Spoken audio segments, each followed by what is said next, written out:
Good morning. This is Dave Turano with JCE Consulting, communication coaches for organizations that appreciate straight talk.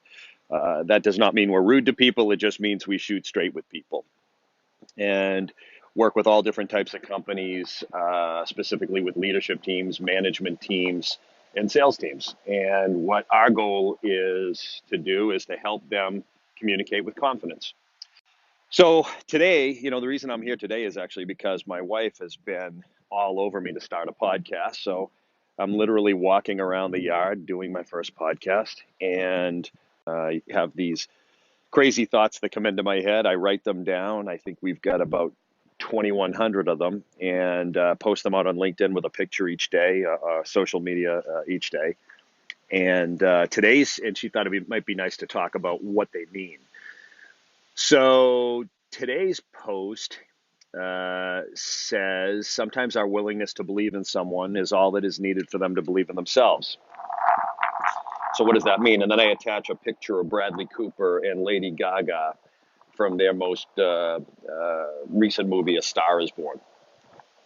And so what do I mean by that? Well, when I came up with that quote, I've been thinking about there are a lot of people that go to work every day that just dread going to work every day for different reasons. Some of them are doing work that they don't want to do. Others work for people they don't want to work for. Some people just don't get paid a lot. They're not inspired because the amount of time they put into work doesn't result in a paycheck that allows them to live a life they want to live. And they end up losing energy. They become complacent. Sometimes they become negative, call in sick, leave early, anything to get them away from work. And what ends up happening often is the company starts to give up on them. They start to not believe in them anymore. But at some point, the decision was made to hire these folks. You might be one of these people. I myself was one of those people where I just didn't want to do it anymore. I didn't want to work where I was working. I didn't want to work for who I was working for, and just stopped wanting to do it. And so the reality is that happens in most companies. It's probably happened to every one of you at some point or another. People will start to lose interest. So as a leader, as a manager, we've got to take a hard look at the folks that we choose to bring into our companies. And at some point during that initial courting process, that interview process, hopefully we see something in them that we believe in. It could be, personality type. It could be an energy, a work ethic. Maybe they were referred by somebody that you knew well that had great things to say about them. Maybe it's where they went to school or what they did for sports that causes you to believe that this person could be a productive employee, person on your team. And then along the way, as these other things set in, we've got to make sure that these people aren't just taking a job to get a job or to make a paycheck or whatever. We've got to give them a reason to want to be in our company. We owe it to them to tell them where our company is going. We owe it to them to tell them what their responsibilities would be if they were to join the company, how their role fits into the overall big picture, how you guys are going to communicate. In the event that you run into a situation where, whatever it is that you chose to hire them on starts to fade away, we owe it to them to kind of go back to, well, why did we make this decision in the first place? Why did you make this decision in the first place? If you believe that somebody's got a work ethic or you believe that somebody's got a great attitude and all of a sudden that's faded, we've got to go back and help them find that again. We've got to be willing to acknowledge that maybe they did lose it over time and we're noticing that. But the challenge is, and what often happens is we just give up. We just say so-and-so's lazy or they've got a bad attitude or they got a lot of problems outside of work and they're not willing to put them aside. And we just start to find reasons why they're just not making it. Unfortunately, what happens oftentimes is we just drive them into a state where they just don't want to be there anymore. They literally lose their energy, desire, attitude, work ethic, etc. We can turn that around if we're willing to sit down with these folks and say, "Hey, here's what I'm seeing. Let's have a conversation about why we hired you in the first place. Let's talk about everything I saw in you when we first met, and everything I saw in you in that first month, week, year, whatever. And here's what I don't see right now, and I got to believe we can get it back if you're willing to participate and be willing to have those conversations.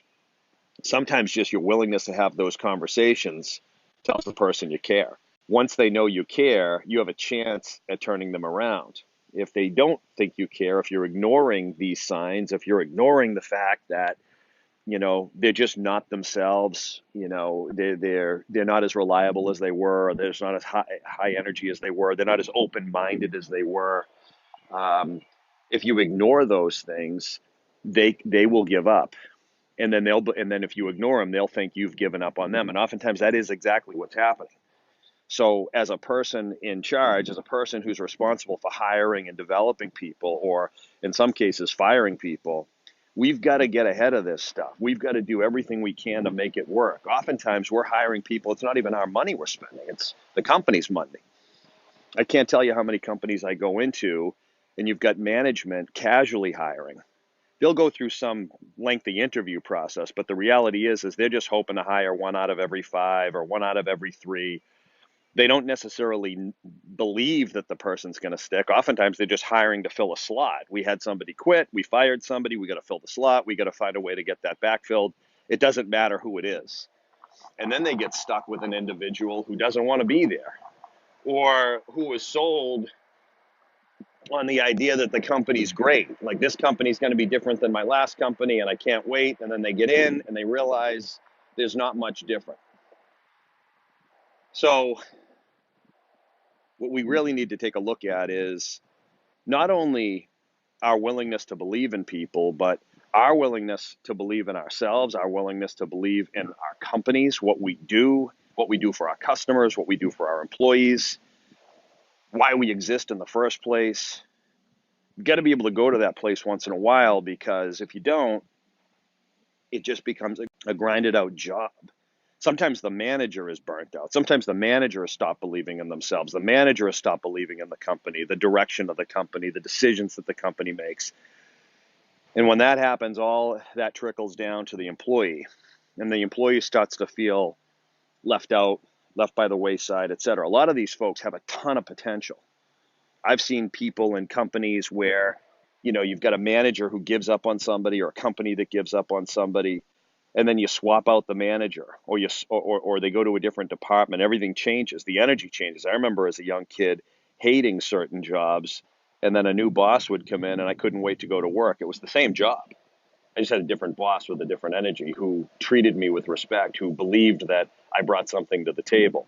It's when we don't treat people with respect, or we assume that they're not capable, or we generalize millennials or people coming into an industry for the first time as if it's not possible to learn, our industry, that's when things start to go wrong, as we just start making assumptions that if you don't fit this, or you don't fit that, or you don't perform within this period of time, or you don't look at me this way, or whatever, that you start to give up, and that's ridiculous.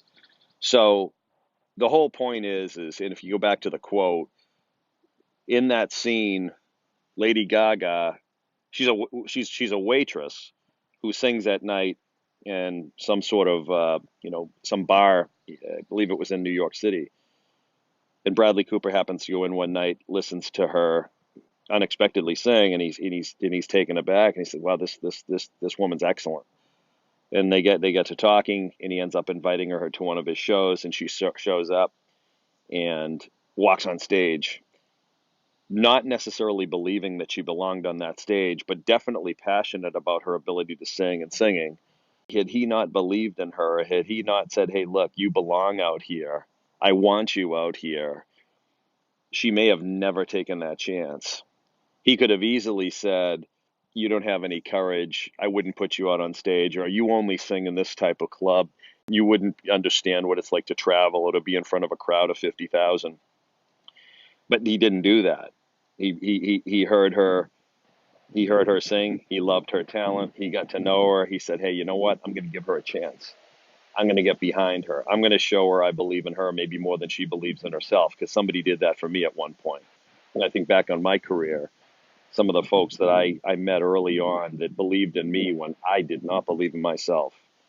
I just had a job. I was going to work, just trying to make a paycheck, not really doing anything extra, not really extending myself to be better.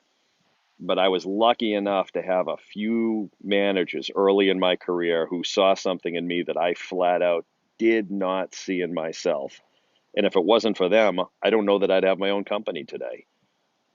And my career got started very, very slowly. I kind of was a goof off in college. I came out of school not knowing what to do, didn't do much, waited tables for a few years until I finally got a job where I got to wear a tie. But the reality is it was after that where I started to meet people over the course of, say a 5-year period that noticed something in me that I just didn't see. They saw, I'd hear you got an unbelievable energy about you, or you're able to say things to people that other people aren't able to say, or you're really, really funny. Stuff that I just wasn't aware of in the same way. Unless if they didn't say it, I wasn't seeing it. And so those things helped me build my confidence. Those things helped me kind of buckle down and take my jobs more seriously, and actually put effort in, and try and want to be better and want to make a contribution. But prior to that, I kind of just saw myself as just an employee that, it didn't really matter what I was doing. You're just a guy who works here and you do what we tell you to do and you leave, you come in when we tell you to come in, you leave when we tell you to leave. But it wasn't until a couple of these folks said, "Hey, here's what I see in you," that it just opened my eyes that, wow, I actually do bring something to the table more than just physical presence in an office, or you're working X amount of hours per week. They actually identified specific things in my personality that were contributing to the team and the overall energy of the office that really inspired the heck out of me. So that's the gist of today's quote. First podcast, so I'm sure it's choppy. We'll work on it. But I wanted to get something out there, start to get my thoughts on some sort of recording, and hope that maybe some of what I said adds a little bit value to whoever's decided to listen. So that's it. Again, I'm Dave Turano. This is JCE Consulting. That's the name of my company. Feel free to check us out online, www.jcegrp.com. If you're interested in any of our programs or you want to talk to us about coaching, don't hesitate to reach out. All the contact info is on the website. Thank you very much. Talk to you soon.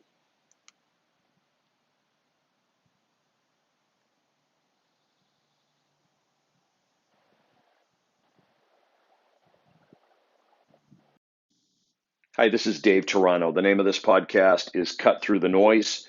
This podcast will primarily focus on the topic of communication specific to people, businesses, management, leadership, sales, difficult conversations, and life.